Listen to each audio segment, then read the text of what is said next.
Okay, so there are some things that I think it might be useful for you to know about this video. The first thing is that we're going to talk about the pro-choice, pro-life debate and discuss the topic of abortion generally.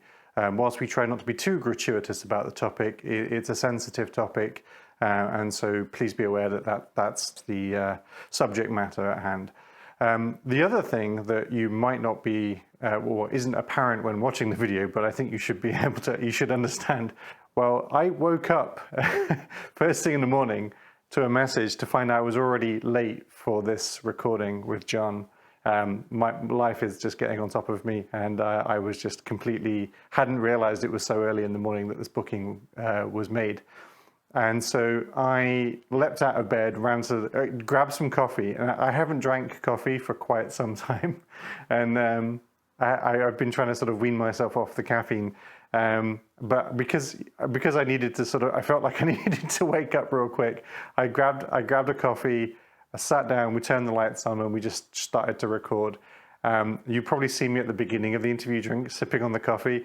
About an hour into the video, I can only explain my ranty ramblingness, which is bad at the best of times, I know, but it's especially bad towards the end of this video, which I can only really put down to just the effects of caffeine on a otherwise decaffeinated system. So bear that in mind. So for me, it was very early in the morning. I'd just woken up and I was suffering from this sort of slightly sensitive caffeine issue. What I didn't realize until after we finished recording, that for John, this conversation was started, I think, at like 2:30 in the morning. Like he'd waited up until like a ridiculous time in the morning to do this, and I was an hour late for the interview, so he stayed up an additional hour. By the time our interview concluded, for John, it was something like 4 o'clock in the morning. It was ridiculous. So I was extraordinarily tired and certainly not my best. Oh my gracious, like I'm sure that certainly applies to John. Having this kind of in-depth conversation about a difficult topic at 4 o'clock in the morning is not optimal in many ways. But John did a heroic and fantastic job, because I didn't honestly realize until after we spoke about it, after the video had ended. But I thought it was useful to give that disclaimer. I think it's just, yeah, useful context to have. So anyway, the discussion was really good. I loved it. It was really fun. John's a lovely person to speak to. But I just wanted you guys to know this.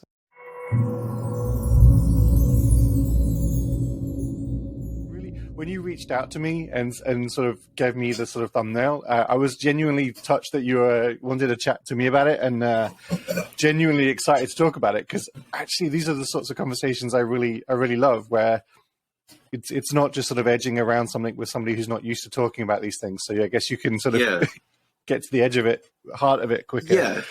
So, I mean, I was actually, I don't know how quickly you want to like jump into the conversation, but I figured, like, you know, us both being familiar with SE, there's a lot of, I don't know, things we could just like, I could just tell you, this is my confidence level. This is like, you know, yeah. Well, I think, honestly, I think probably the nicest thing, and I think we should probably tee up the, so we're recording all of this. So, you know, if we want to put it out, we can do. If not, that's good too.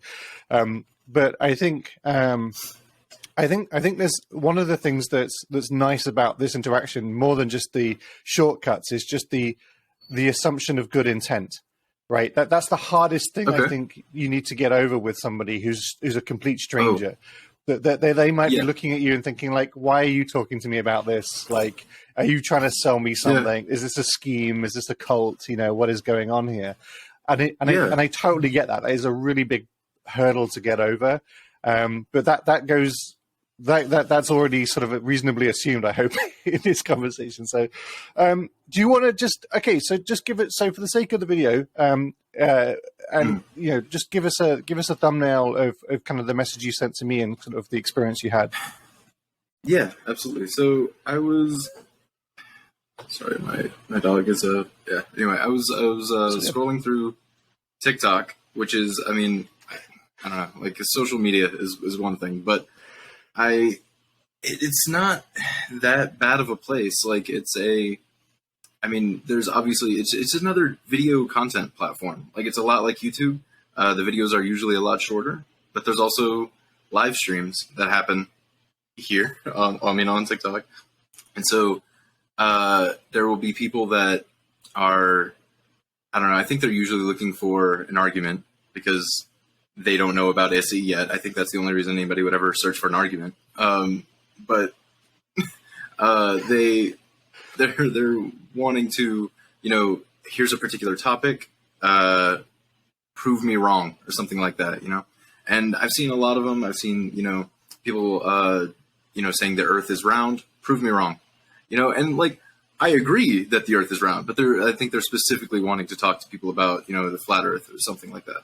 So, I saw one that, as I was scrolling through, it was a live stream. It was something to do with, this person was a pro-choice, I guess, activist. Like they had the opinion that,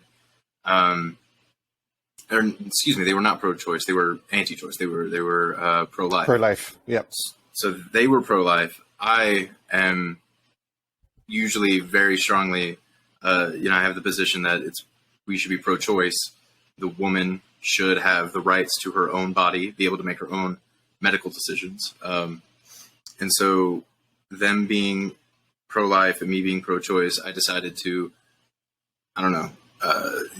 join, talk to them. I was going to try to, ask SE questions.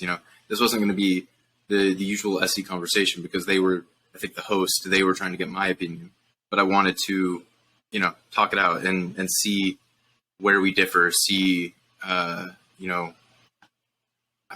all the things like where they are on their scale, how confident they are, what would change their mind. And in the course of trying to see, where they were and what would change their mind, they made some points that, like, I would say so my claim being a woman should have the right to choose what to do with her own body. That's my claim.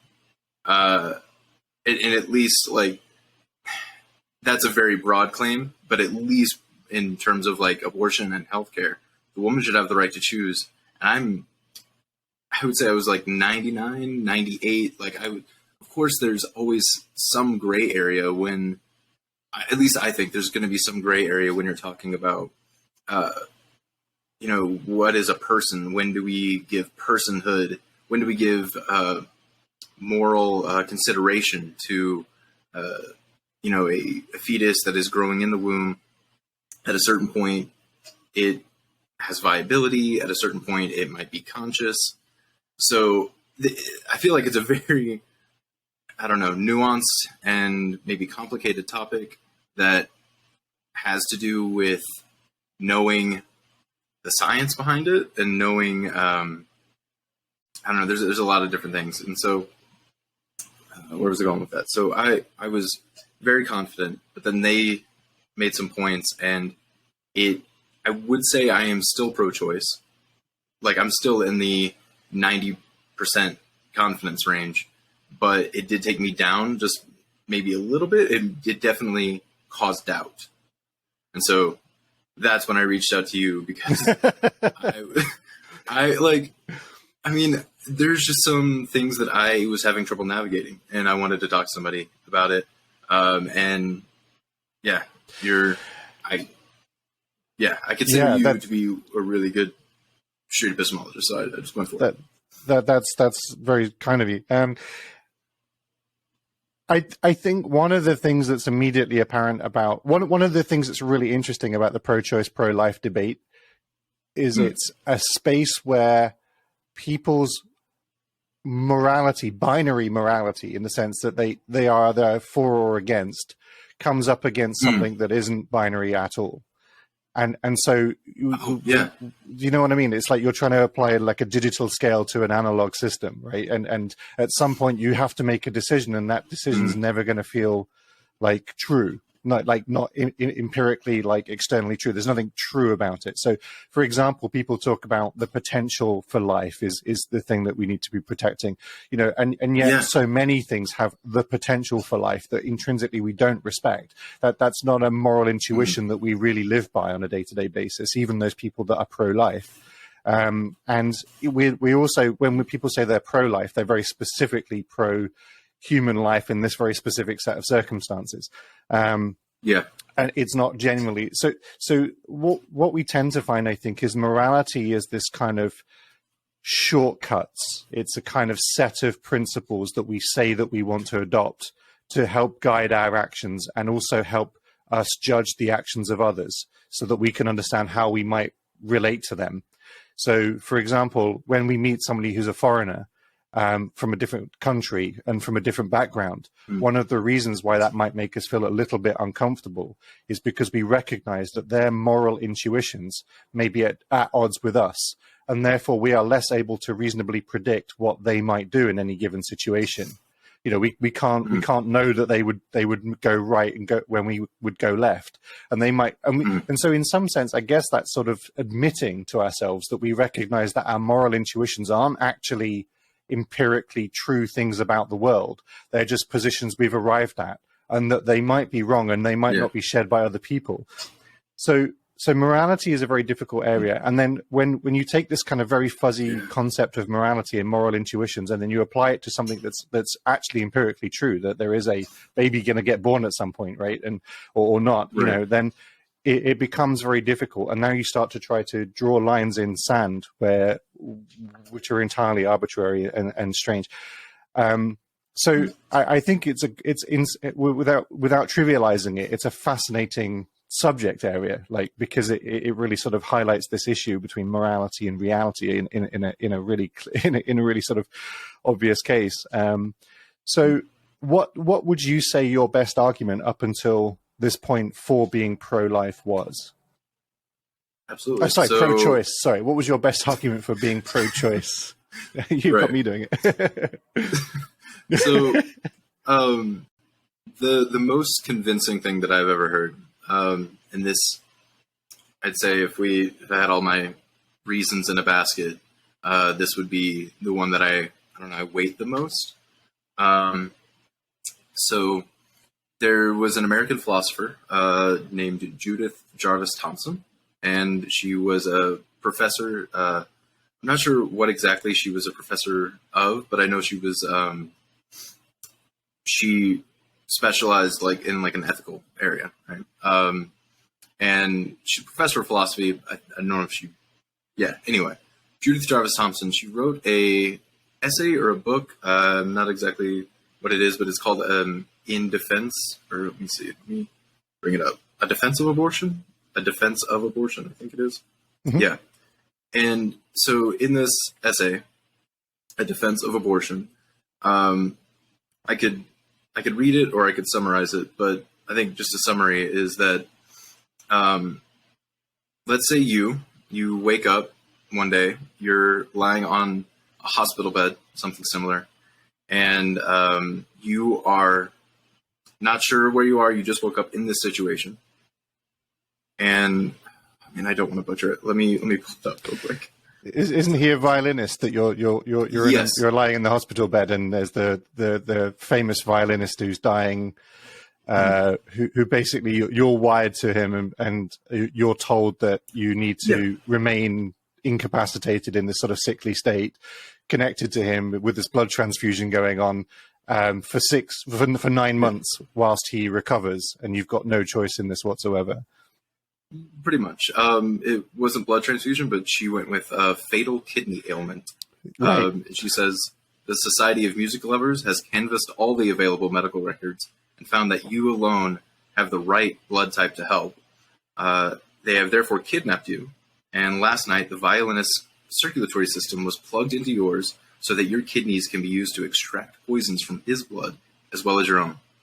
The director of the hospital now tells you, look, we're sorry. The Society of Music Lovers did this to you. We would never have permitted it if we had known, but still they did it. And the violinist is now plugged into you.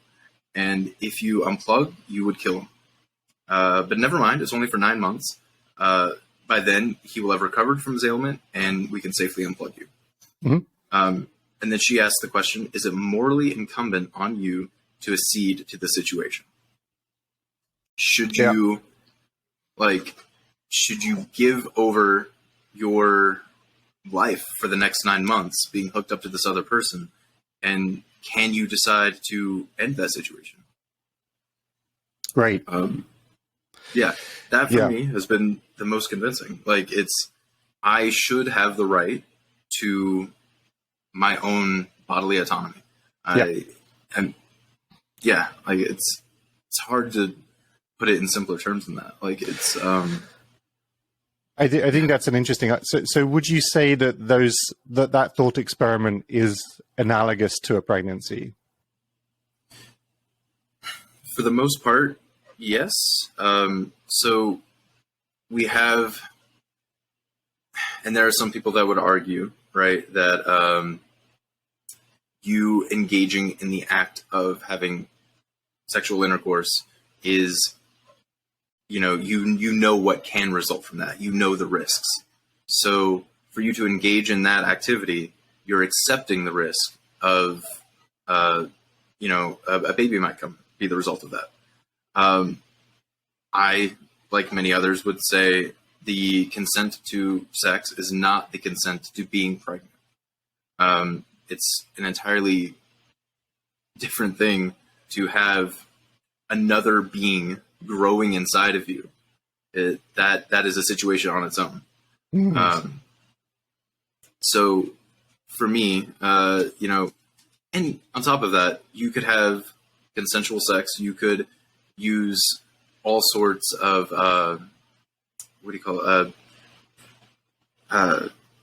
contraception, right? And you could do everything right in that area and still become pregnant. Like, the accidents happen. So it's, you could wake up in a situation, you could wake up one day and not feel well. You take a pregnancy test and you suddenly realize that you're pregnant. It's, you could wake up in a situation where you're pregnant. It doesn't, it's not necessarily, So for me, that is very akin. So there is an aspect to which when you drive your car, you're not consenting to be potentially in a car accident, right? But you also must recognize the fact that the more you drive the car, accidents, as you say, do happen, right? So you could say that by driving the car, you have to accept the risk that maybe a car accident is massively more likely to you than if you chose just never to drive.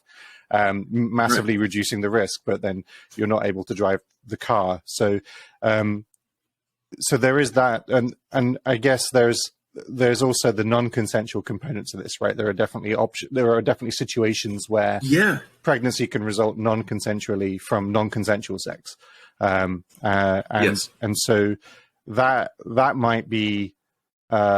That certainly adds another moral component to that sort of decision making, that somehow they've opted into this situation where that certainly might not always be the case. So that's interesting. So do you feel like in the case of the violinist, you in this thought experiment are clearly heavily incapacitated, lying in a room tied up, wired up to this violinist, and so your entrapment is fairly complete, right? You wouldn't be leaving that room anytime soon, right? You're not going to be, you're really not going. You're going to be heavily incapacitated because of the situation. Whereas, I would wonder, do you feel that would be properly analogous to a pregnancy? So, heavily incapacitated. For me, it almost is irrelevant how incapacitated you are. Mm-hmm. Like, if hypothetically, if a pregnancy caused you to be bedridden for 9 months, you're still pregnant. I mean, it's still you consenting to have something growing inside you, taking up, resources, nutrients. There's all sorts of health risks that come along with being pregnant. And so being incapacitated for 9 months, or hypothetically, if a pregnancy just resulted in you having something no worse than a cold for 9 months or something like that, whether the ailment is severe or not that severe, you still should have the right to decide what to do with your own body. And so if hypothetically, if the pregnancy lasted a week and the experience of the pregnancy and the risks of the pregnancy were analogous to a cold, so your chances of suffering long-term harm is next to zero, and your inconvenience and discomfort is no more than a cold, for example. If this was the case, yeah. Would that change your position?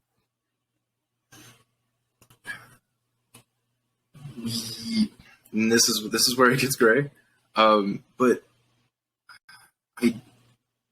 so for me, I mean, at that point, if a pregnancy lasts a week, how quickly is that life developing inside the person? If we took 9 months on that same scale and shrunk it down to like a week, and like the first trimester was the first day of the week, second trimester, maybe day 2 or 3. At that point, we would need to discuss viability, but even on top of that, because like I think if there were even being hooked up to the violinist for a week, and it's not that it's not physically that draining on you to be hooked up to this violinist.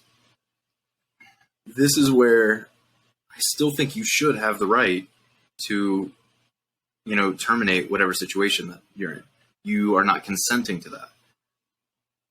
But this is where in the discussion I had with this person, this is where it got very, I don't know, like as I was saying things, like they were asking me questions and I was giving what I thought was the best answer at the time. And as the words were like leaving my mouth, I was like, is that what I want to say? Is that the position to take? Is that because I think one of the questions that they asked,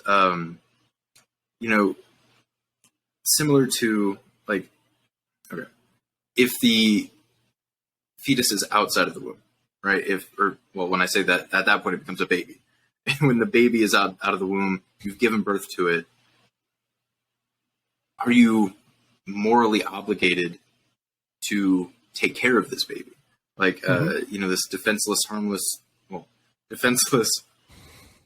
thing that cannot fend for itself. Are you morally obligated to feed it, change it, help it survive? In the U.S., like there's legal obligations that you have, definitely. If you're giving birth in a hospital, you, I believe, can immediately give this baby up for adoption. You can say that you don't want the baby. I don't know about the legal implications to like surrendering your rights to the child, but yeah, there are ways to, once the baby is born, give it up for adoption. I think being more informed on that would probably be a good thing to, but as far as in between, like the time period in between, like if you were to give birth at home and in between you giving birth and making it to the situation where you no longer have custody of the child, what obligations do you have to keep that thing alive? And that thing may seem like, when I say that thing alive, that may seem like kind of insensitive, but what obligations do you have to this other person, this other now living being? And so this is where I got really tied up in my own reasoning of this, because of course, I don't think a person should necessarily have to do anything for somebody else. Like how do you force somebody to do something else, to do something for somebody else? But are there moral obligations to that child? I would say yes. For me, it's similar to, I know I've read this thought experiment in, there's a Peter Singer book, Ethics in the Real World. He talks about, you're walking in, I guess, down the street. Well, anyway, you're in a situation where you see a child drowning. Are you morally obligated to go try to save that drowning child if it's of no cost to you? Like, you could reach out, take the child out of the water. It doesn't affect you much at all. It's not other than saving a life. It's not a big part of your day. It's no inconvenience to you. Are you morally obligated to save a drowning child? I would say yes. Like, I mean, that's what obligations do we have to other people?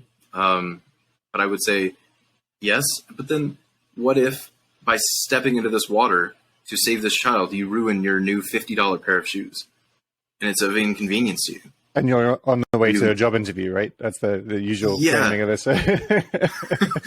It's like, what moral obligations do you have towards other people? And this is where I got super caught up, because are you morally obligated? So if you're morally obligated to take care of this child while it's outside of the womb, what happens when you back up and it's inside of the womb?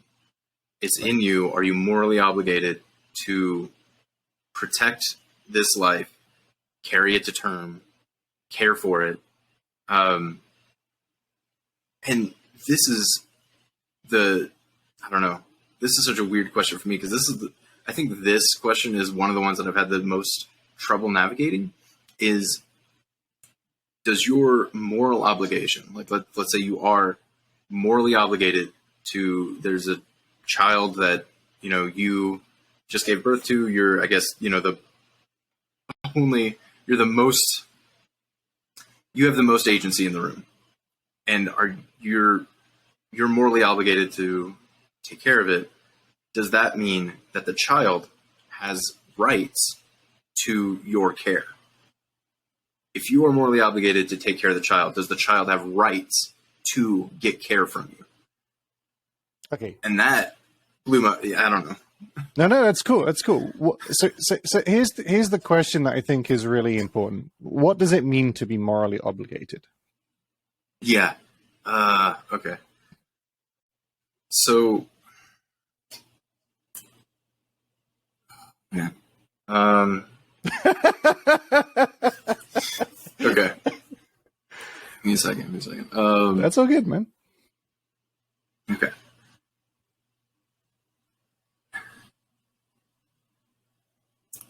This is why it's so great, and it's so, I don't know if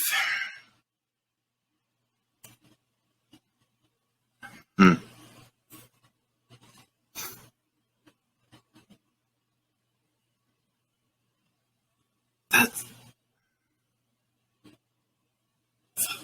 a Poria moment.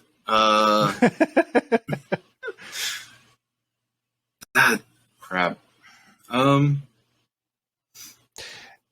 One of the things that's tricky, I think one of the things that's tricky about concepts like morality is that we can use them really freely in society.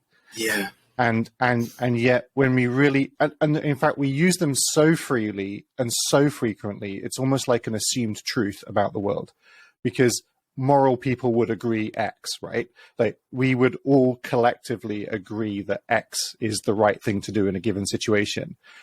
Now, one of the things that's odd about moral claims, in my view, and this is just my reflections on this, one of the things that's odd about moral claims is that they are claims that aren't really properly formed. So we might say it is good to do X, right? And that we might appeal to collective agreement about that. Don't we all agree that it's good to do X? Now, the interesting thing about a claim of that nature is that you are potentially able to get everybody to go, yes, that's true. But not everybody is maybe necessarily saying, yes, it's true for the same reasons. So you're able to get what we might call a moral consensus. Your community, your tribe, your group, your friends, etc., might universally agree agree about the conclusion of the moral statement. It is wrong to do X, but they may be internally at different levels of confidence, have very different reasonings for thinking that X is true or not. But what appealing to a moral intuition and a moral argument does is just cut to the conclusion. And that's really useful, because what you might want to do is go and stop X from happening, or go and make sure that X is happening, depending on how you feel about X, right? You might not necessarily collectively need to all sit around and agree about why X is important. That's a much more complicated conversation to have in a group. But appealing to the conclusion, as morality tends to do, it is just X is wrong, we should stop it, or X is good, we should encourage it. it allows for a sort of social expediency. Okay, we're all on the same page with regards to the conclusion. Let's just go do the thing or promote the thing or stop the thing from happening. And I think that in making claims like this, we rob ourselves somewhat of understanding why. And it also leads to highly generalized rules, right? Which are useful as general intuition, but they're highly generalized. Yeah. Murder is wrong. And then, of course, people like you and I and sort of the communities we hang out in love to point out that there's almost no moral injunction that you can't find an extreme edge case that contradicts, right? The world is full of extreme edge cases. And this is because these generalized rules, these heuristics, these social heuristics that we adopt, don't actually hold any objective truth about the world. It is not objectively, in my view, true that it is wrong to murder. There's no position outside. There's a clip for the theists out there. For you're welcome, everybody. It is not objectively true that it is wrong to murder. There's nothing about the world that makes that wrong. Now, if you were religious, if you're a theist, of course, you can point to God and say, God says it's not wrong, so there's my objective morality. Brilliant. But if you don't have an objective morality, then actually it's not true about the world. It's just how you want to relate to the world. It's a choice that you're making about how you want to relate to the world. But it's not objectively true. So if you reflect back on, in my view, your arguments and thoughts on the abortion issue, I'm wondering whether, reflecting on the fact that you're looking for a moral truth, a position of moral certainty using a generalized heuristic, and you're trying to find an objective truth to it in this situation, and you're struggling because you, I think, are recognizing that you can't find an objective intuition here. You can't find the point at which it makes sense, and you can't make the equation of this moral intuition meet the numbers that the situation is resulting in. And I think, and again, this is all very injecting my own truth here, but I guess this isn't really an SE per se conversation, but I think and I'm never very good at that anyway. I think that the reality is here that the moral intuition is a good one, that women should have the choice. I think it's a good, but I think every case should be evaluated. Like even in the case where you could recognize that a woman should have free autonomy, you might act to support her, coming to term anyway, because you think that might be better for her in the long run. Maybe, for example, during the pregnancy, she's suffering a great deal of depression and anxiety about the resulting child and feeling like she wouldn't be able to cope, but of a situation where other people you have friends with have had that same anxiety and gone on to find the experience one of the best experiences of their life, right? You might mention this to her. You might explain that this maybe is something that people feel and that maybe it can be overcome. You might say that whilst also recognizing that she has the autonomy to make that decision. That doesn't necessarily contradict that, because the reality is that I don't think these generalized rules, these generalized moral intuitions, can be held to an objective truth. They just aren't objectively true. And so I think you can have a heuristic, you can have an intuition that says, I just think it's better for women to be able to make the choice, because I think, generally speaking, that leads to a better world than the world which we apparently are living in America, which is where people are being forced to carry children to term in some of the most horrific circumstances. So I don't know. What do you think about that? Is that useful? Yeah, definitely. So as a general rule, it's going to lead to, I would say, less sticky is not a good enough word to describe like the gravity of the situation, but less sticky moral and ethical situations. Generally, women are allowed to choose what they want for their own body. Right. But specifically, there might be circumstances where it gets more morally gray, it gets more difficult to make a decision like that. but generally, as a rule, it's going to lead to better outcomes if women have control of their own bodies. Yeah.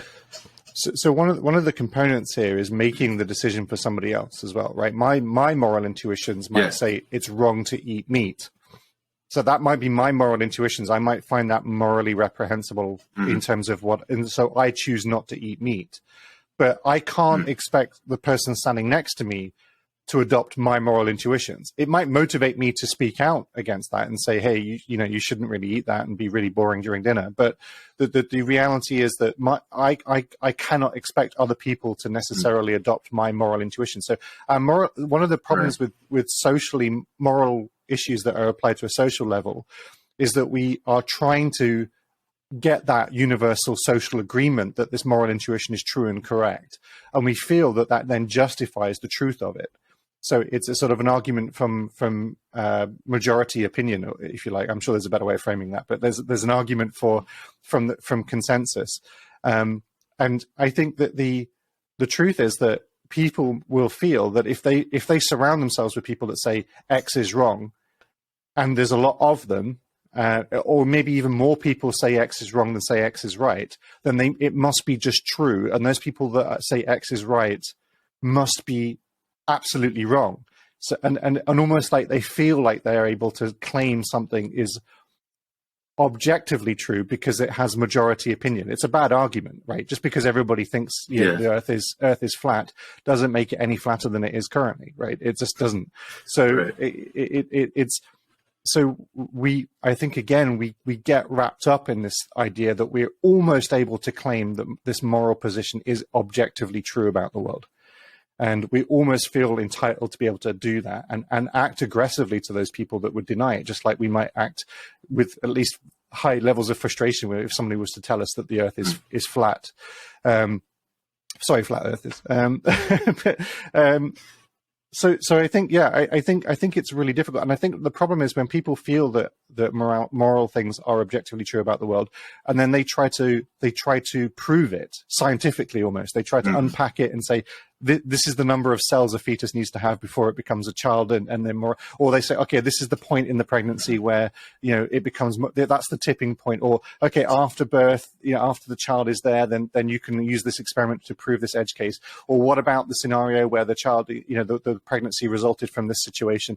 All of these things are, of course, just not destroying the intuition, because the intuition is a generalized heuristic, but it's just destroying the fact that you're trying to say that it's objectively true about the world. It's destroying the fact that you can't say this is always going to be the case. and I think it's okay that happens.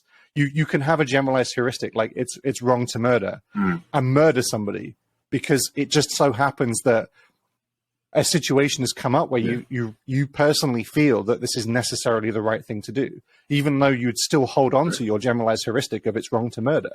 I think this is just the nature of moral intuitions. I mean, yeah. And obviously, so I don't know. I think a lot of it comes from how would I want to be treated in that situation? So for how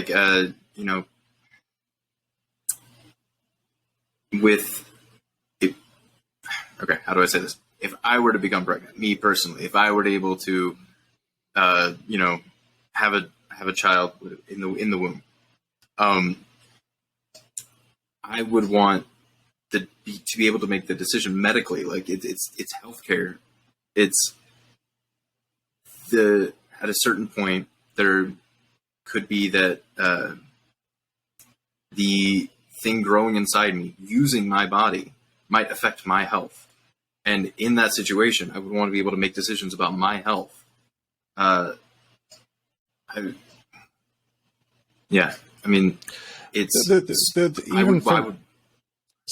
I guess the challenge here is that you've got your health and also the health of the baby, right? At some point, the moment you say that there are now two people involved in this decision, and that making a choice in favor of one person's decision is basically negating the choice of the other.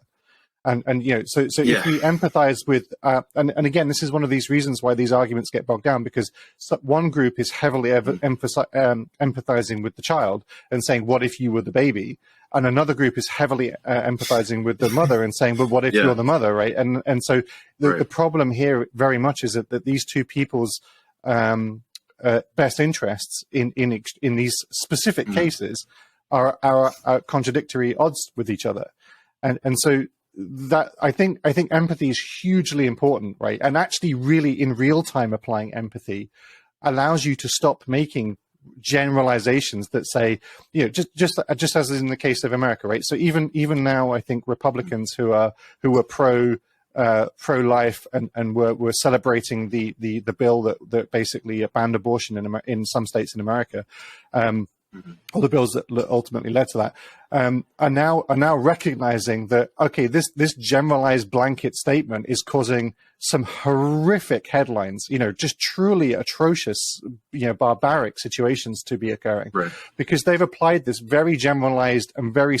rule and say, okay, no, just abortion, anything that terminates the life of fetus is now illegal. That's it. We've solved the problem. Oh, hang on a second. There are actually, these edge cases are real and horrific, and that this generalized rule that just blanket bans it, okay, very simple rule, is not actually correctly codifying our moral intuitions in all situations. We need nuance. We need to recognize that even if we are pro-life, we need to recognize that cannot be a blanket statement if we want to live in a society that, even being pro-life, we would still consider moral. There are situations where, you know, the life of the mother is going to be heavily placed at risk, and the child's life is basically, you know, there's a case recently, and apologies for anybody listening. I assumed we'll put a disclaimer about this this video, but there's, you know, there was a case recently of the fact that a pregnancy recently for a young girl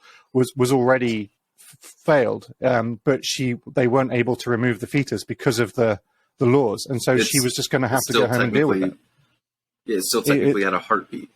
Yeah, it's ridiculous. It's absolutely ridiculous. And so you know, there was nothing these doctors could do, and this girl may actually die as a result of having to deal with this situation. There was nothing the doctors could do under the new legal framework to help her with this. Now, this is if life is what you care about, then, you know, you need to recognize nuance, right? So I think whether you are pro-choice or pro-life, I think a failure to recognize nuance and a failure to understand that in either case there are exceptions. If you are pro-choice, there are situations where you might say to the person you're speaking to, you know, maybe you can cope with this child. Maybe you can carry it to term. Maybe it's not as bad as it feels in this moment. Maybe I can understand why it might be scary, but maybe what you need is more support in helping you go through this experience. Maybe it's not impossible that you could have this child and it be a really hugely, amazingly positive experience for you. But maybe if you're pro-life, there have to be, I feel like the equation is very different on the other side. If you're pro-life, the edge cases are horrific, like truly horrific.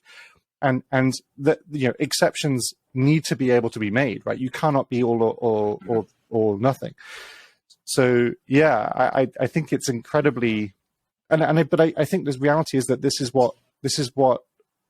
the problem when human beings believe that moral intuitions are something true about the world and not just a generalized rule that they want to adopt and hope other people adopt. I think your opinion of being pro-life should be like your opinion of being a vegan. Like, it's an opinion you hold and you would stick to it, and you might even try and encourage other people to adopt it. But I don't think it's something you should be able to force people to make it illegal to eat meat. That would be a step too far. Right. It's at what point are you, like, taking your moral intuitions, or, you know, and we say, like, moral intuitions, but, like, there are some people that believe it is objective, and so they're taking what they think is objective and trying to legislate it, trying to, I don't know, but it's not. Yeah, sorry, you said a lot that, like, I agree with. You said a lot that I agree with, and I'm reiterating, like, it's a it's a heuristic. It's a general rule that, yeah, and they're going to be morally gray, sticky, individualized situations. So, okay, there's one more argument that they made that I would like to bring up just to hear your thoughts on it. So, and I'm going to try to steelman this as much as I can. So, okay, I think we would start out by saying our mind is located usually in the brain. Like, I mean, like, our mind is the brain, maybe brain stem, that area. Would you agree with that? Sure. Okay. If we were to have a situation, right, where we were performing some sort of surgery where we were able to remove your brain from your body and be able to put it back in, no problems. We could connect the two pieces together, but we were able to remove your brain. Would you still give any rights or considerations to the brain, like because it is removed from the body? Oh, okay. So what has rights? Is it my body or my brain? What a great question. Well, we talk about the rights of conscious creatures, right? We talk about the idea that rights protect. We don't tend to hold that unconscious entities have rights. We don't give rights to rocks, although we sort of do. I mean, we might say a certain rock is protected, has protected status because it's maybe very old or has great historical significance. Both of those claims, interestingly, I would claim about my body, but that's a separate issue. So the idea that when we attribute rights to something, it's almost always the conscious entity that is something. So even when we give rights to animals, we give rights to animals because they are conscious. We tend not to give the same sorts of rights considerations to plants. You know, does a plant have a right to life? You know, I don't think anybody has ever been arrested for plant murder, and yet it is definitely unarguably alive. And yet, you know, definitely unarguably, you know, that life is terminated with easy abandon by human beings. We largely draw the, again, moral heuristic here. This is just purely an intuition, and there are lots of people that could argue with this. But you know, the heuristic is that because the plant is not conscious in our definition of what consciousness means, then it becomes okay, right? Now, again, I would totally argue that this is not something that is true about the world. Right. I think that we can't even really properly understand our own consciousness, much less the consciousness of other entities. Right. So there are arguments to be made that maybe trees and plants in a way are conscious. But that aside, we also might attribute the concept of suffering. And in order to suffer to a certain extent, you need to be conscious. And so if that is the case, if that's the heuristic we're adopting, then I would say it's my brain, given that that's where the locus of consciousness is. It is the place that I would say maintains the rights. It's where I am. I am where my brain is. They say home is where the hat is. I'd say I am where my brain is. And so I'd imagine that my body, apart from its historical significance and listed status as an ancient structure, I think really would you know, I think if my brain was able to be transferred into a new body and I was going to be happy with that, I would be happy for the old one to be, you know, chopped up, dissected, and thrown away. Like I definitely would feel that was intuitively how I'd feel about it. Okay, so right, so like if you were to take the brain and put it in a new body, you would be okay with disposing of the old body. Sure, as long as my brain was okay, I was okay. Right. So a brain in a vat that is conscious, we would give rights to? Sure. Okay. The body that the brain came from, let's say there was no alternate body, alternate vehicle. We would need to put this brain back in the same body. Would we give rights to the body? Or would we want to protect in any way the body that the brain came from? Oh, I see. So the idea being that because it is a potential vessel for a conscious entity, we would then wish to say that terminating or harming the body is also is consequentially going to lead to the termination of the brain once it's sort of been removed and then put back in again. Yes, and so I guess I guess the question here is, I think I'm skipping ahead. So I would say yes in that explicit example. It would be important to protect the body, but I don't know that this is going to be analogous to the move I suspect is coming. So, well, right. I think I think you figured it out. But yeah, spoiler. So when I agreed to most of, like, I fell into the trap, honestly. Like, you moving the brain. Yes, the brain is where consciousness is. We would want to protect the brain. The body that it's going to go back into. I mean, yeah, the brain or the body is the vehicle for the brain. So we would want to protect that body.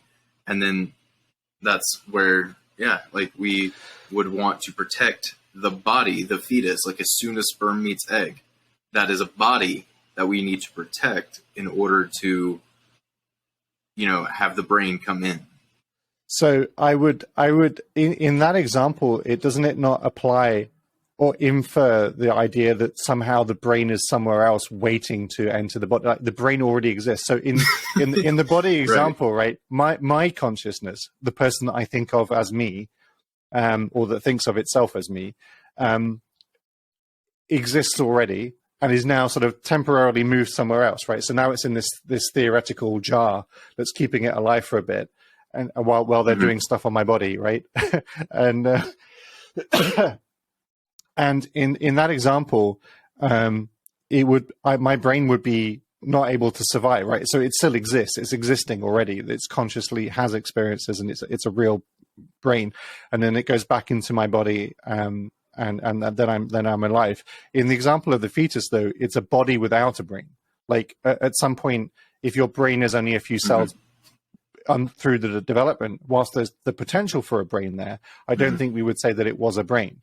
And so the idea that that there's a fully formed conscious brain that's waiting to return to a body is not the same as one that's in that midst of development. I mean, I guess the closest analogy we could say is that, at what point are we consciously aware of our own existence? And interestingly, and this was a point I was going to make earlier, but it is a really strange function of human development that humans spend too long in. We grow too large too quickly, I think. And one of the problems is that women have to give birth to human babies at a particularly dangerous time. It's a very dangerous experience for women. And it's largely a problem that we are too big, our brains are too large, and the women need to give birth at a point where the head is basically able to pass through the cervix, right? And so ultimately, the baby is born prematurely from the baby's perspective.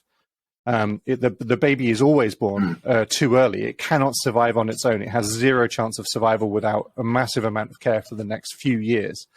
And yet, if the woman doesn't give birth to it there and then, it's just never coming out, and both the baby and the child will die, right? So the birthing timing is a really weird thing in humans, and it's something that biologically we're not really optimized for.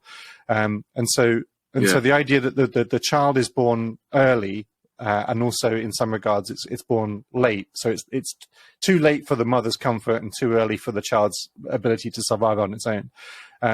You could also say that I don't know how conscious a baby is, right, at that point, right? It's certainly able to respond to stimulus. It's certainly conscious, at a very specific level, but self-aware is not entirely apparent. Like, I've often talked about the idea that baby morality is that I'm angry or I'm happy. Like that's the only things babies seem to know, that they're either comfortable and happy or they're just pissed off and angry, right? And that's basically, and what is good in the world, baby morality is like, what is good in the world is what makes me happy, and what is bad in the world is what makes me angry and pissed off, right? And that's responding to all kinds of different sensations that are coming from the body, etc. So that's like a really interesting component of this problem, because one of the consequences I fear that the pro-choice people might or the pro-life people feel that the pro-choice people might lead to is the idea that maybe you can terminate a baby after birth, right? And that they find horrific, right? The idea Right. of saying, well, look, it's just not useful to me to have this child anymore, so I want to get rid of it. It also leads to problems and intuitions with regards to euthanasia, which is obviously the termination of an adult life, the conscious decision to die, which people also have huge moral questions about, that they want their moral intuition about that to apply to somebody else who might have an entirely different moral intuition about that. And it's difficult. Sorry, go ahead. Yeah, all of these problems are so, I don't know, it's very, I don't know, for me, difficult to navigate. But they're speaking of, right, I think it was in Norway, right? There were, within a year, this is also Peter Singer's book, Ethics in the Real World. Ethics in the Real World, is something I've been reading lately, and it has an entire section, I think, chapter on abortion. And Peter Singer is a, famous for being a vegan activist. He's very much, against animal cruelty. And in this book that he writes about practical ethics, like ethics in the real world, we have these ethical problems. How do we take action to, make these ethics practical? And part of the things that he says is, in Norway, there were babies that in development had, some sort of developmental issue where maybe part of the brain or very little of the brain developed, and it would be a severely disabled child.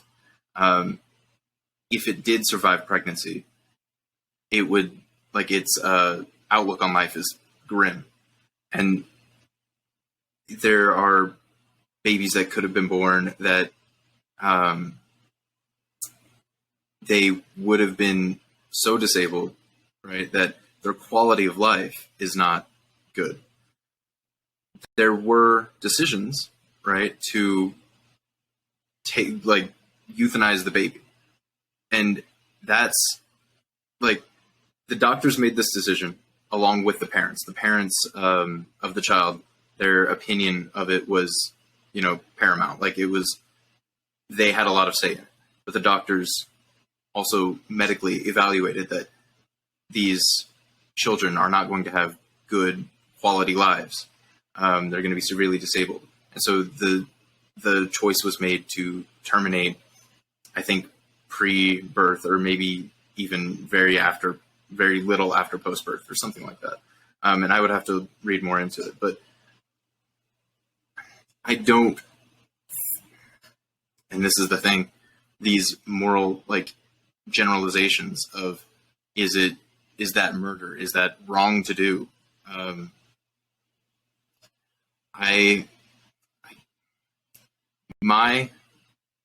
As of right now, I think I would lean towards, it is not wrong to do. It's, this person there would be more suffering than not if this child lives, and to prevent severe suffering. That's why this decision was made. One of the challenges here is that I think many people, again, it's the problem of having an absolute rule. I bang on all the time, and this is just another time to do it. Certainty is not a position you can take on any position, right? It's just a foolish position. The older you get, the more suspicious you are of anybody who's certain. And with certainty comes absolutism, right? And so if you say it is absolutely always wrong to terminate a fetus, well, I'm sorry, but you just don't know what you're talking about. There are modes of life and living that are not worth having, that were you to be suffering under them. There are conditions that children are born into, physical problems that occur that through no fault of anybody, that are just not worth having. The child is just going to suffer in horrible pain and discomfort until it eventually dies slowly and painfully. That is not a life I would want for myself. And again, if the pro-life community are really trying to empathize with the child, then they must also recognize there are some situations where you would prefer not to have been born. And that moral that goes against their heuristic, right? Their general rule of no, but that contradicts it. For this moral intuition, it becomes more than a general rule. It becomes a law. It becomes an empirical truth about the world, and therefore they mistake it for being absolutely true in all instances. If you really are pro-life, and you really do think there are no exceptions to this, then I suggest you may have some very unpleasant work ahead of you in researching all of the conditions that children can be born to, physical conditions, and I can think of half a dozen. I'm not going to mention them because I don't want people to accidentally Google them just out of curiosity and have to suffer that. But I can assure you there are horrific conditions a child can be born into through just a natural mistakes in evolutionary, in biological development, that you would not want any life to have to endure for the short period of agonizing pain and discomfort that child will live through. And you would almost be regretful for the longer that child lived. Like you would feel terrible about every day that went past where that child managed to hold on. Now this is the problem, not with the intuition. If your intuition is that, as a general rule, children should be born, like you should carry a pregnancy to term, that you shouldn't terminate it, fine, you can have that general rule. If that's what people want, have that general rule. But you cannot say that it's objectively true in all cases. You cannot make a blanket statement, and you also can't make that decision for other people, in my view. That's the entirety of the problem, is that your moral intuition is being applied to people who do not hold it. That is the problem. That's where the issue transgresses for me. Just like if you're a vegan, you have a right to choose what you consume. You have the choice, the absolute freedom to express your view to other people that are eating meat. You can say, I don't agree with it. I think that's wrong. You can explain, you can argue your case. But I think the moment you make eating meat illegal, and you're basically saying that as a society, we've agreed that this moral intuition is elevated to the position of law, and therefore, by doing so, people who disagree with that moral intuition still have to abide by it, or the consequences of a transgression of social norms and social laws will apply to you, is a step too far. This is not a useful laws. Yeah, absolutely. Yeah. It's a great topic, because I think it's horrific as well. So it's both a fascinating case of people's moral intuitions crashing against reality, and it highlights the problems with that. And yet at the same time, it's genuinely horrific. I mean, the consequences of getting this stuff wrong are huge. Yeah, it's, I mean, literally a life at stake. Yeah, or a lot of pain and suffering that's needless and pointless. And I think it's I genuinely think that one of the sort of counterpoints can be often applied, where we say that most people that believe are pro-life would still probably euthanize a pet if that pet was in a great deal of pain and suffering and had zero chance of recovering. They would still have the pet put down humanely and bury them peacefully in the garden and remember them fondly. Wouldn't do the same thing to a human being. Would probably not have that intuition, and yet we would consider having a pet put down if the quality of life is sufficiently diminished that it's just the rest of its time is going to be suffering and discomfort. And yet we persist. We don't just allow humans to suffer and have their lives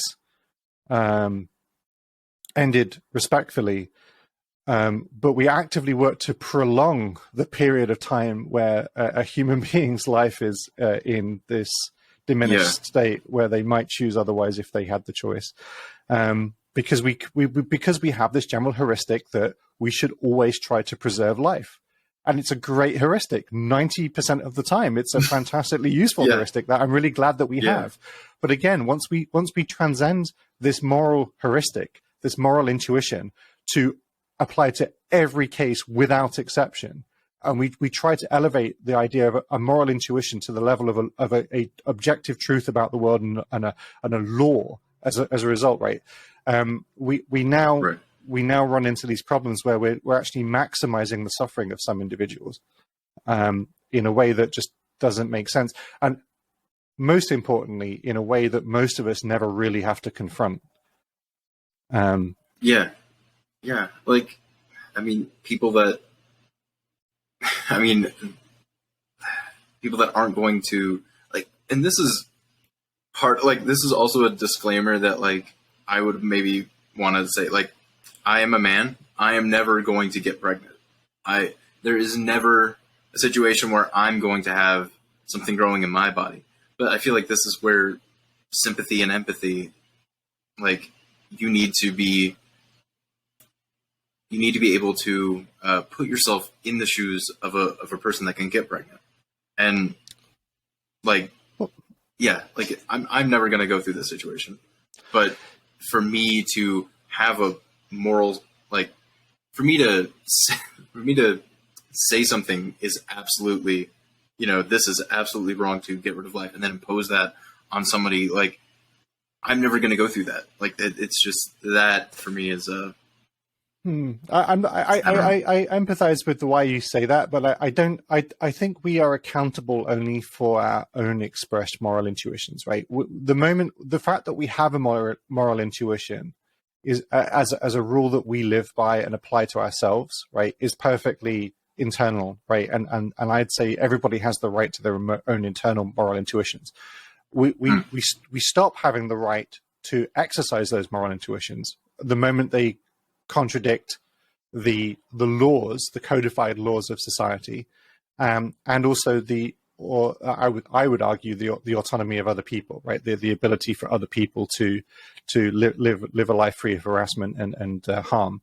So your moral intuition might be that all people of a certain ethnic demographic should be beaten up the moment you see them. That could be your moral intuition. And were you to hold that, you might honestly believe that to be a truly right thing to do, that this is the correct way to live, and that this intuition is justified entirely. Your ability to have that moral intuition is entirely, I would argue, fine, in as much as that we couldn't stop you from having it anyway. And I would wonder whether we should stop people having that moral intuition artificially if we can. What we'd like to do is have, obviously, a conversation with people like that and say, hey, what is holding up this moral intuition? Like, what has gotten you here? And that's where street epistemology is, like, a great tool for, like, having that conversation and saying, hey, you believe that this would be the right thing to do. What got you there, right? And like, how sure you are that this is a good conclusion to this, right? But having that moral intuition, right, is one thing. Exercising it to the point where it then contravenes the rights of other people is a very different thing. So I would say that you're perfectly entitled to hold it. The social constraints around your ability to express it are present, whether we agree with them or not. But I think your ability to try and make it as an argument, present it as an argument to other people, is also really important, right? If we say that that our current moral intuitions are unarguable, and we say that our current moral intuitions are immutable, and that it becomes even a transgression even to contradict those moral intuitions. We're living in an extraordinarily dangerous society, right? At one point, it was in not very long ago in England, it was morally, ethically, and legally unallowed to be a homosexual and have a homosexual partner and engage in homosexual love, right? That was illegal, and it was based on people's moral and ethical intuitions, and it was grounded in law. And to speak out against that would be incredibly dangerous and damaging. And now, of course, and so when we codify these moral intuitions like this, we are giving a hostage to fortune, in the sense that we are at risk of the fact that future generations will look back at our current moral intuitions and think they're absurd, and disgraceful, in fact, and that's very likely to be the case. In fact, it's a fun thought experiment to think about what is morally normal right now that future versions of humans will look back on in 100 years and think, why on earth were you being like that about this? This is absurd. Yeah. It's a fun intuition. Sorry, yeah, that was a bit of a ramble. I think it's a great topic. I think it's really good that I really appreciate. Here's the really good thing, right? I really think we need more people doing what you're doing, right? Which is what you were just expressing was that you were very highly confident about something, and then you had a conversation that made you reflect on it, and then you've now reflected on it openly and honestly in front of other people, right? And said, hey, it turns out I'm not as certain about this. I just think, honestly, recognizing that there are good arguments for the other side is a fantastic position to be in, right? And it's a really amazing virtue to have. I mean, so that's the thing, like going into that conversation with that other person, I was so okay, cool. Welcome back. Going into this conversation with this person, I was so confident, and the last thing I thought would be, I'm going to go in here and state my case, which, like, the violinist thing for me was so airtight. Like, it was so compelling that I'm going to tell this to them and they're going to immediately agree with me. Like, there's no way that they can say, I wouldn't have the right to disconnect from the violinist. And that's immediately analogous to like, I was going in there very confident. And then to, it turned into, because like there was when having a conversation like that, it's very, sometimes it's even difficult for me during like SE conversations to keep things on the rails, to keep things on topic. And so this thing, we explored this angle, we explored this argument, we explored this, and we went around so much, and the conversation took a while, and at the end, it was just like incredibly taxing to even keep going on, because we've explored everything, and then we're still not seeing eye to eye. But I definitely did not expect to go in there and be challenged the way I was. And yeah, I mean, cool. But that's, I don't know, for me, that's an important quality, is to be able to humility, like be able to say, I don't know. And that's a very good point that you just made. And I'm going to have to reconsider my position. Yeah. Could not agree more wholeheartedly. Yeah. I don't know is a great, I always say this, but again, it shouldn't go unsaid. I don't know is just a fantastic answer to any question. And people should be more celebratory of somebody not knowing the answer to something. And I think also, here's a question. Do you feel that you've learned, there are two things I think you could have learned about this experience. One is that your moral intuitions as regards to the pro-life, pro-choice debate might need some more thought and might not be as absolute as you think. Or you could learn something about the nature of being 90% confident on something. What do you mean by that second one? Wait, what? So you had a very high degree of confidence in your position, and you went in there completely confident that because of your high degree of confidence that there was just, you were going to be able to offer your thought experiments and have an impact on this other person's thought. And what you ended up coming away with was maybe, some things to think about your own position. Right. My feeling here would be that the important lesson is not the one about the pro-choice, pro-life debate, but actually the nature of anything about which you are, say, 98% confident about. Like, to me, I would always notice if I am highly, highly confident about something to that extent. I think it's a really useful heuristic, again, to recognize that there's probably something you haven't considered. Like, Yeah. I don't think there's anything that really deserves 98% confidence, right? Like very few things. I mean, this is where making these kinds of statements in these kind of communities, like, but you must be 100% confident that you exist. Well, maybe not, but generally speaking, again, as a heuristic, as a general principle, any position that you're at 98% on, the chances are you would benefit from hearing more arguments from the other side, even if you end up disagreeing with them. Right, the chances of you being so confident, and this isn't for you, this is for everybody, right? Like, any position that you are very highly confident on, where you just think it's just, you cannot even understand why somebody would argue against it. Like, so we pick on the flat earthers a little bit, right? But like, I'm probably at the 98, 99% confidence, right, that the world is round, right? That's an extremely high degree of confidence, right? And that's probably because I'm not maybe as aware of, or maybe too dismissive of, some of the arguments from the flat earth community. Maybe that's true. It's certainly true that I'm not making a huge amount of effort to really understand everybody. I mean, part of the difficulty with the flat earth community is that everybody's got their own models, right? And they're all very different, and they're all, there is no flat earth theory so much, other than just an argument that a certain position isn't true, and there are opposing views, right? So part of the problem might be that I'm just not exposing myself to enough of those different views and finding strong voices that really can confidently explain to me why the Earth is flat. So I think it's a good intuition to have, that if you're highly confident in something, maybe you need to explore the opposing views more. And I would say that is, I think that is much truer, like absolutely true, certainly true, right? If anything is certain, I guess this would be close to certain. That is absolutely true of moral intuitions. Like, if you've got a moral intuition, not an objective truth about the world, where we talk about the world is flat and the world is circular, is spherical, or an oblate spheroid. Oblique, yeah. It's early.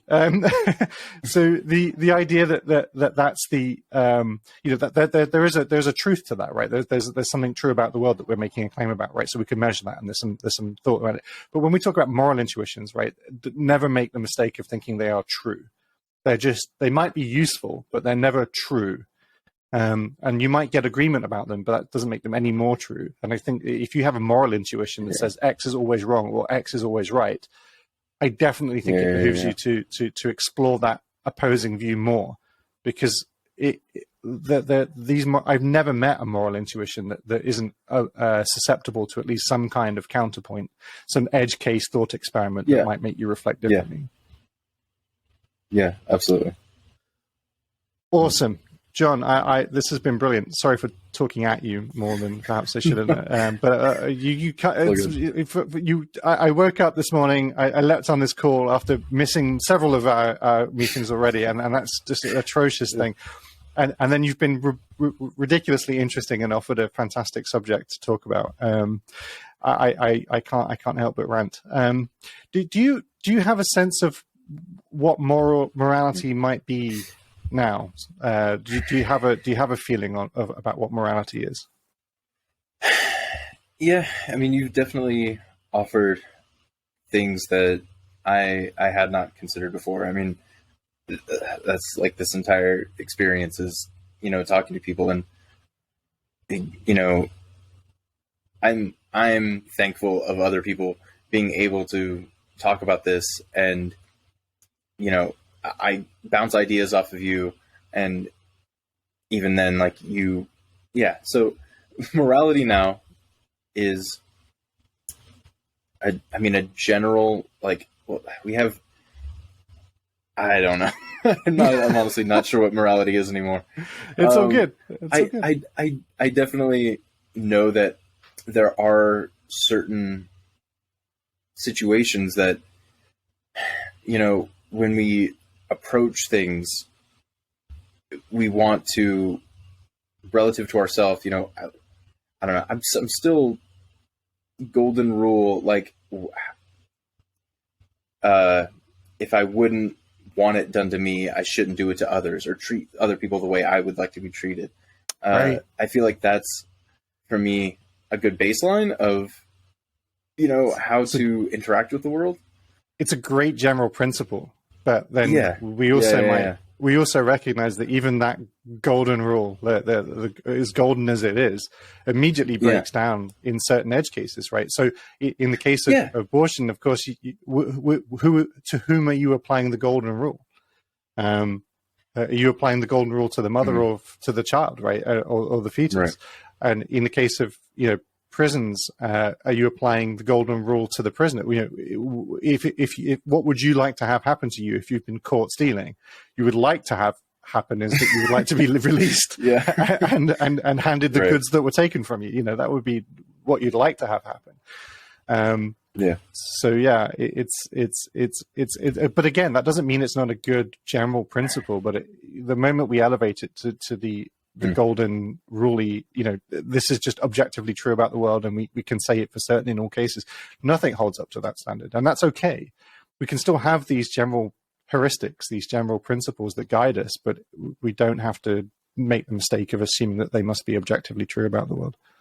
Right. Yeah. So go ahead. Yeah. I was just going to say, I don't know, it's just so strange that there are objective facts that are going to inform our opinions, but these moral intuitions are not themselves objective. Like, it's right. Yeah. The more you understand about the world, the more information you have to compare against how valuable that intuition is, right? So as I mentioned earlier, if you were to be more aware of all of the different circumstances under which a child could be born, that were you to be empathetic sufficiently to that child, you would recognize that their life was never going to be a fulfilled one, and that all they have ahead of them was suffering. That information might make you recognize that at the very least, maybe there are morally desirable exceptions to your principle, right? And if you don't have that information, if you're unaware of that, and your mental model for this is just all of these babies being born happily into fulfilling and worthwhile lives, then your intuition is going to be completely more justified internally. So certainly information about the world helps us test whether or not how good that moral intuition really is in all cases. But then that experiment never finishes, right? There's always more information. You never have all of the information. That's just not, again, something we have available to us as human beings. And so given the absence of all information, we just do the best we can, which in many ways is what morality is. It's kind of the best way we can express our intentions given limited information. We want to set general principles. We can't always express complex cases for how everybody should react in any given situation. The flow chart of human morality, would make any moral statement insanely complex to communicate, right? It just, if the case is X, then check this situation, and then if it's that, then maybe do that. Only except in the cases where these things are true, then so we can't communicate our ideas in that way. So we make generalized, broad blanket statements about the world, and we say just X is wrong. That's an end to it. That's my principle. But then we have to recognize if we don't have nuance in that position, then we need to make sure that it is susceptible to reasonable edge cases and can't be a true thing about the world. I think that's what I'm taking out of this experience. It's there were definitely, as much as I thought pro-life people did not take edge cases of, pregnancy into consideration, there were some, situations given to me when I talked to this person about edge cases. Would you, still be okay with ending the pregnancy in this edge case? And then I was just like, well, no, you have a point there. Like that, nothing is absolute. Yeah. Bingo. Yeah, that exactly that. And so one of the problems I think where we have, so this becomes a problem of language and communication. It also becomes a problem of building group ideas, right? And holding on. So politically, for example, it's you're on one side or the other side, right? It might align more with your political intuitions more than it necessarily does your actual intuitions about, or religious, for example. It can align more with your religious intuitions more than it can rely upon your own internal sense of intrinsic empathy with other life, right? And so there are all different reasons why you might be holding or feeling that you need to hold a certain position in a given situation. And that's not a mistake, because actually these higher order entities like religion and politics, for example, they part of the way they build strength is by stating very clearly that we stand for X or we stand for Y. And that galvanizes people to be motivated towards supporting them or not supporting them, right? And so there are certain problems, mimetic expediencies, i.e. ideas are easier to propagate and if they're presented more strongly. And so it becomes this problem of political rhetoric, and not just, when I say political, I don't necessarily just mean politics, but political as in the sense of any group presenting a broad appeal, sort of a market stall where they set out their ideas and positions so that they can attract people's interests. The idea that you can say like abortion is always wrong, right? And that's okay, you're the party to go to if this is how I sort of generally feel. It immediately lacks nuance, right? It immediately starts to get, which is, again, what we've seen in America. Like they've created a situation that entirely lacks nuance in many states in America, and the moment they were able to do so, and that lack of nuance is now creating these horrific situations, right? And whether you're pro-choice or pro-life, I think people are now recognizing that there is not a single blanket answer to any of this stuff. So I think, if you're finding this is the sort of intuitions you have, then I would recommend joining a community like the Street Epistemology community. I would recommend doing exactly what you did, John, which is you've gone out and had a conversation with somebody who disagrees with you. I think that's an amazing experience. Was it a positive conversation? Was it friendly and civil? Yeah, absolutely. Awesome. We always talk about an SE knowing when to end the conversation. I think that conversation, by the end of it, because it happened late at night. I should have been in bed already, actually. Like it was, I had work the next day and I should have been sleeping, but I saw this and I thought, this is somebody I disagree with. I would like to engage, and I went in highly confident. But the talk lasted for, like, I should have been in bed, and I think the talk lasted more than an hour, maybe an hour and a half, something like that, where by the end of it, we were both sort of mentally exhausted. and at the end, I mean, that's how I politely exit the conversation was, I think I'm losing brain power right now, and sure, I'm gonna head to bed. and they agreed. Yeah, that's a great thing to recognize, and recognize that the stepping away from the conversation at that point is not the same as conceding or or enacting defeat. And if you've got a challenging conversational partner, then it can feel like that you don't want to walk away. You don't want to be the one that says I need to sleep. I think that's, again, commendable. Like, recognizing that, okay, this isn't going any further, and I don't know if it's because I'm not sure about my position. I mean, that would have been a great reason to walk away, right? I need to think about what you've said, and again, that's going to feel like conceding the point, right? Oh, actually, I came here giving you my view, you've given me your view, now I've got something to go and think about. That feels like, oh, you've defeated me and I need to walk away.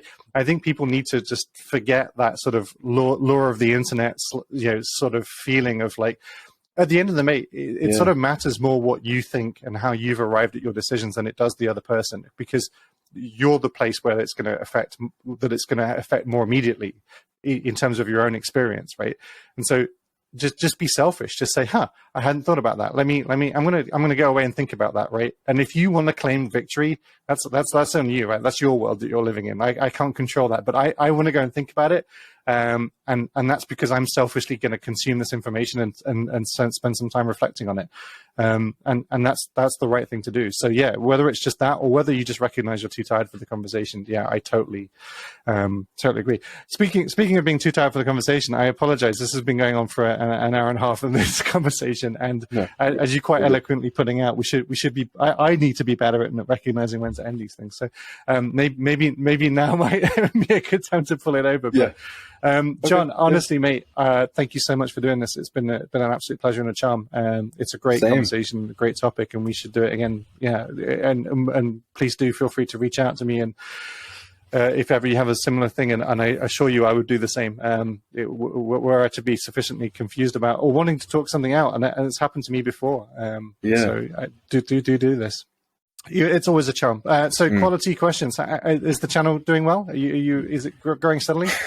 That's the thing. So I have not uploaded a video in about 6 months as of right now, but tomorrow I am going out to try to talk to more people. I'm a bit rusty because life has been kind of crazy, so I haven't been able to actually go out and have the conversations.